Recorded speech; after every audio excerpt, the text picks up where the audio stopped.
Zaman Jokowi ini katanya ada 4 sektor yang utama. Pertama, infrastruktur. Ya, dengan bangganya Jokowi mengatakan apa? Pembangunan jalan tol, pembangunan apa lagi? Pelabuhan, bendungan, pabrik-pabrik macam-macam gitu. Dari utang, Bo. Ya, kalau dari utang nggak usah kuliah pun atau nggak usah punya ijazah dah. Utang itu nggak perlu. Memang nggak punya ijazah. Ya. Artinya apa? Anak SD pun kalau ngutang nggak usah diajarin. Anak saya mau masuk TK udah pandai ngutang, Buya ngutang ya 1.000 dulu katanya gitu. Nah, nanti yang bayar siapa? Nanti saya ngutang lagi katanya gitu kan.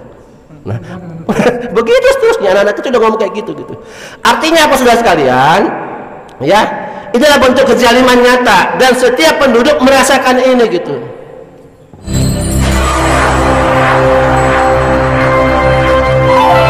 Bismillahirrahmanirrahim. Assalamualaikum warahmatullahi wabarakatuh.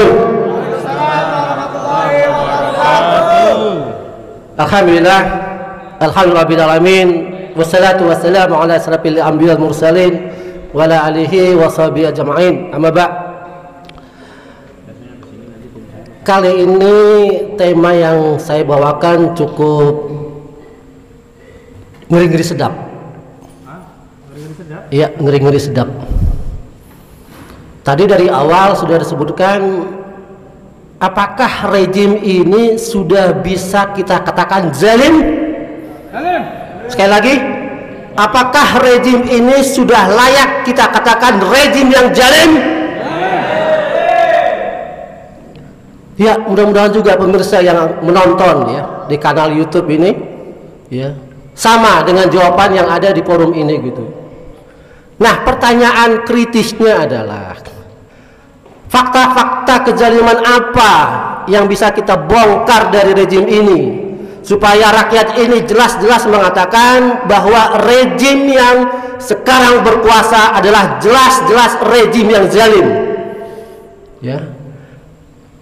Saya akan bongkar 3 bidang fakta ya yang jelas-jelas bisa memberikan klarifikasi bahwa statement yang tadi kita katakan bahwa rejim ini adalah rejim yang sudah masuk kategori zalim ya, bukan zalim lagi tapi apa? Super zalim ya. Kalau zalim masih biasa, ini supernya gitu loh ya.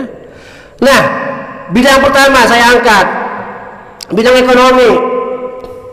Nah, kezaliman di bidang ekonomi apa yang kita rasakan hari ini gitu ya. Saya nggak tahu lagi memulai dari mana gitu. Saking banyak sistemiknya kezaliman di negeri ini, kita akan memulai dari mana dulu gitu ya. Kezaliman yang begitu sistemik ya, nggak tahu mana ujung mana pangkal, seolah apa melingkar, semua sistem kena gitu. Kita mulai dari A, B, C, D dan seterusnya sampai Z, nanti berbalik lagi ke A gitu, seolah membuat suatu lingkaran setan yang tak berujung dan tak bertepi gitu. Nah, oke, yang pertama ekonomi gitu. Saya angkat terkait dengan apa? Hutang. Ya. Data terakhir Kementerian Keuangan melaporkan posisi utang pemerintah hingga 31 Januari 2003 mencapai 7.754,98 triliun. Setara dengan 38,56% dari produk domestik bruto PDB. Ya, bayangkan 7.754,98 triliun. Ya. Nah, berikutnya rasio utang tersebut ya, konon katanya masih aman kata Sri Mulyani. Ya, lagi-lagi ya. Kalau Mbak Sri mengatakan lagi aman, itu buktinya apa? Bahaya. Jadi jangan percaya omongan Sri Mulyani. Dia ngomong aman-aman itu artinya apa? Kebalikannya. Ya. Buktinya kenapa? Nah, dia mengatakan masih lebih kecil dari 60% yang seperti yang diundang-undangkan gitu. Ya, 38,56% memang secara angka lebih kecil dari 60%. Tapi secara angka psikologis sudah mencapai hampir 40%, itu sudah lampu kuning, mendekati merah. Ya. Nah, berikutnya dikatakan lagi kenapa? Defisit fiskal masih di bawah 3%. Ya, lagi-lagi Mbak Sri mengatakan seperti itu, masih aman. Kenapa? Karena defisitnya masih di kisaran angka 2% sekian. Ya.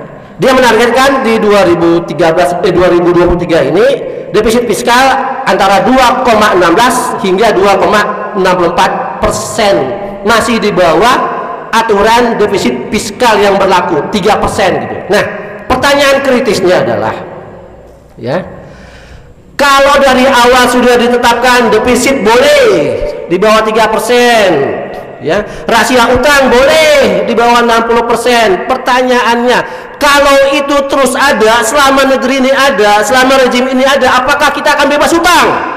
Tidak bisa, nambah ya. Logikanya nggak mungkin gitu. Kenapa? Itulah lampu hijau yang membuat rejim ini apa? Ugal-ugalan utang. Kenapa? Dilindungi oleh undang-undang. Sepakat? Pertanyaan kritisnya, ya. Kalau undang-undang itu tidak ada, kira-kira berani nggak rejim mengutang? Nggak berani. Nggak akan berani gitu. Makanya kita katakan ini apa? Kezaliman yang sistemik gitu. Ya. Antara apa? Antara pihak legislatif, eksekutif, yudikatif, semua bermain. Ini artinya apa saudara sekalian gitu? Ya. Efek dari utang itu apa gitu? Kita ingat, utang dalam dunia sekarang itu pakai bunga apa tidak? Pakai 7.700 sekian. Kalau bunganya 2% saja, itu sudah berapa? Bingung hitungnya saya. Tinggal hitung sendiri gitu. Itu baru bunganya gitu.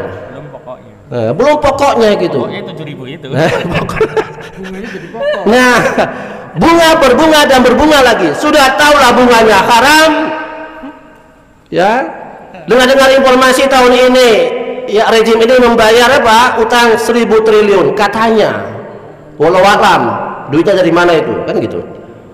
Nah, artinya apa saudara sekalian?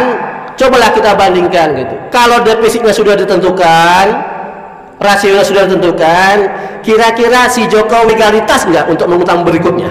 Punya. Masih batas aman kok, ya kan? Selalu gitu kan? Batas aman kok gitu. Nah, itulah ciri khas APBN yang berbasis kapitalis. Kenapa? Utang adalah instrumen utama untuk pembiayaan APBN. Catat itu. Ya, utang adalah instrumen pokok untuk menutupi defisit anggaran.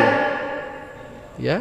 Nah, bandingkan dengan apa? APBN dalam daulah Islam gitu. Ya. Adakah langsung dipatok defisit sekian persen? Gak ada tuh. Apakah ada rasio dengan utang misalnya ditetapkan 60%? Gak ada itu.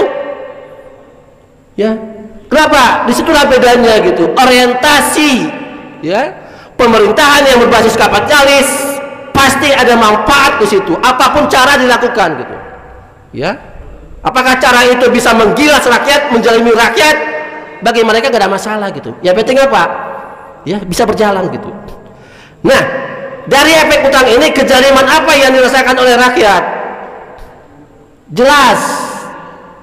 Kita rakyat akan mengalami kezaliman melalui pajak. Saya ulang ya, melalui pajak. Buktinya apa? Tahun kemarin PPN baru 10%, sekarang naik berapa persen? 11.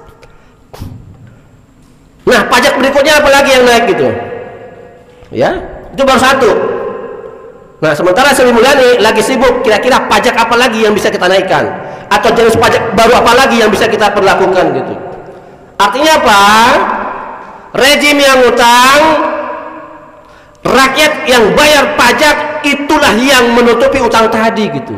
Enak banget ya jadi penguasa gitu. Ya. Dengan alasan apa? Ya, utang tadi untuk apa? Pembiayaan pembangunan. Zaman Jokowi ini katanya ada 4 sektor yang utama. Pertama, infrastruktur. Ya, dengan bangganya Jokowi mengatakan apa? Pembangunan jalan tol.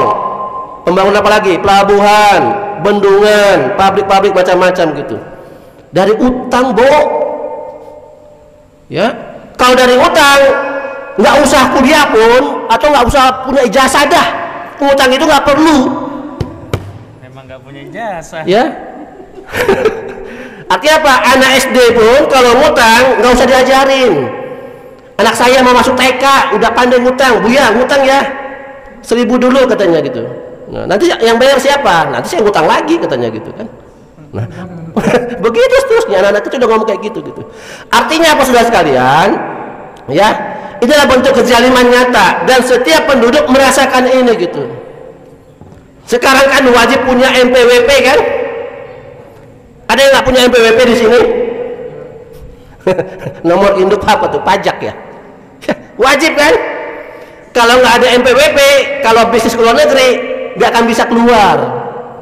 Ya? Kalau nggak punya NPWP gitu. Ya? Artinya apa saudara sekalian? Inilah bentuk kezaliman nyata di bidang ekonomi gitu. Ya.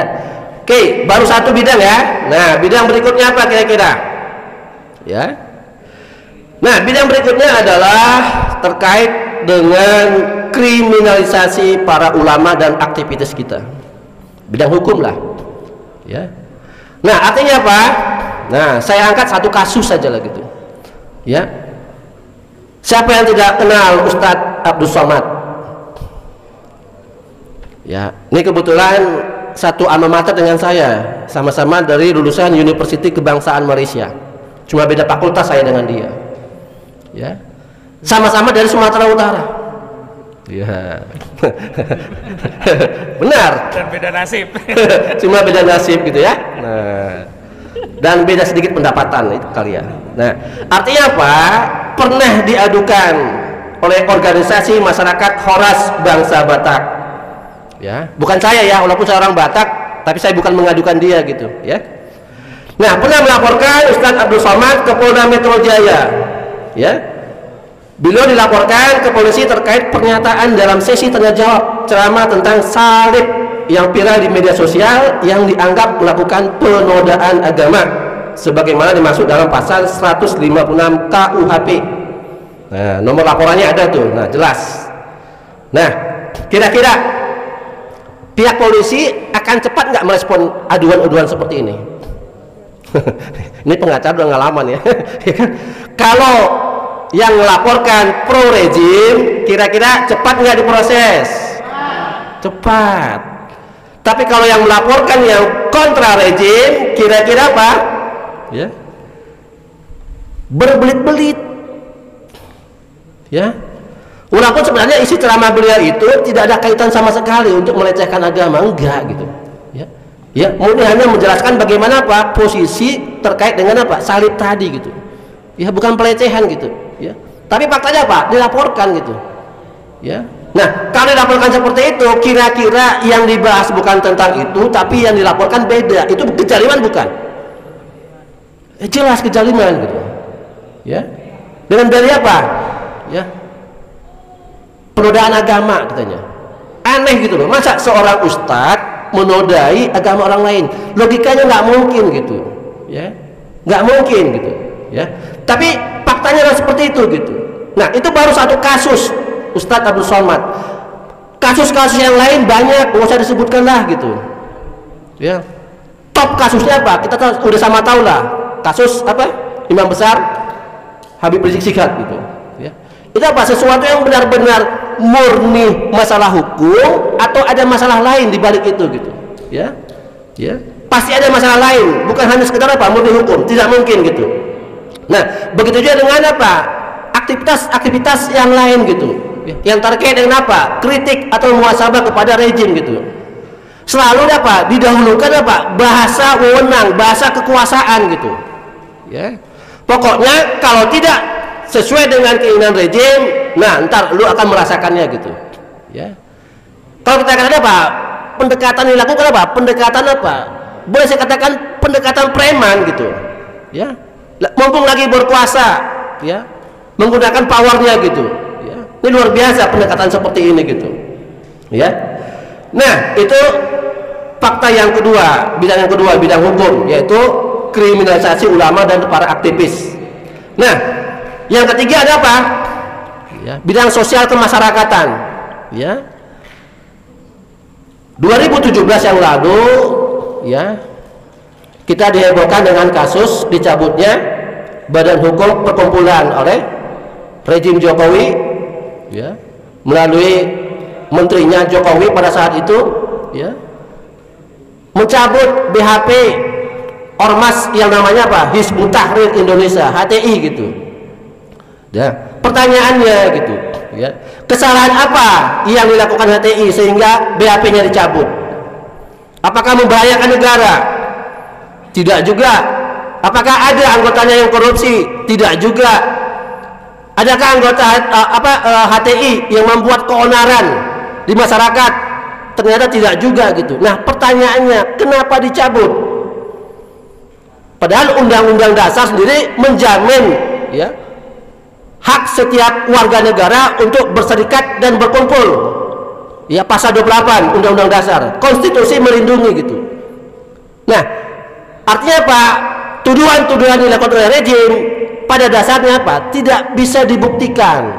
Nah, pertanyaannya, kalau tidak bisa dibuktikan tapi dengan kekuatan pengadilan yang dipegang oleh rejim bisa memutuskan yang sesuatu apa? Sesuatu yang sangat menzalimi, ya, sesuatu yang membuat apa? Perasaan umat ini apa? Menjadi apa? Ketar-ketir gitu.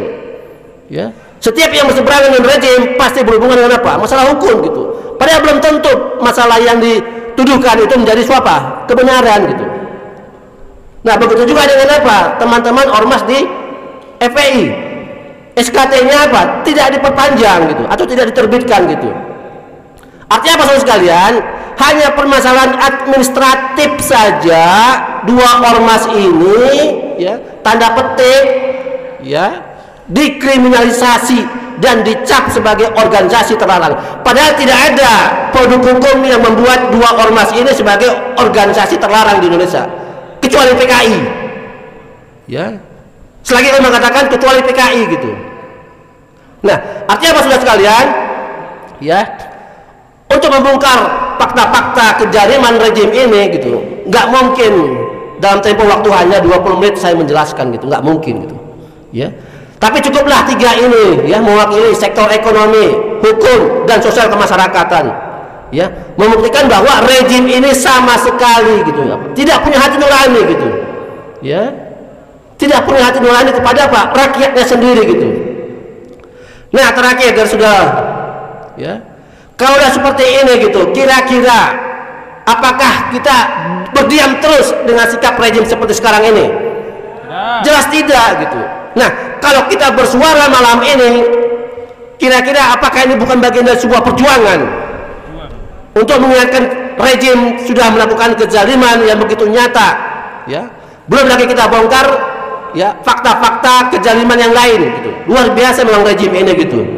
Tapi anehnya rejim ini tidak merasa berbuat zalim.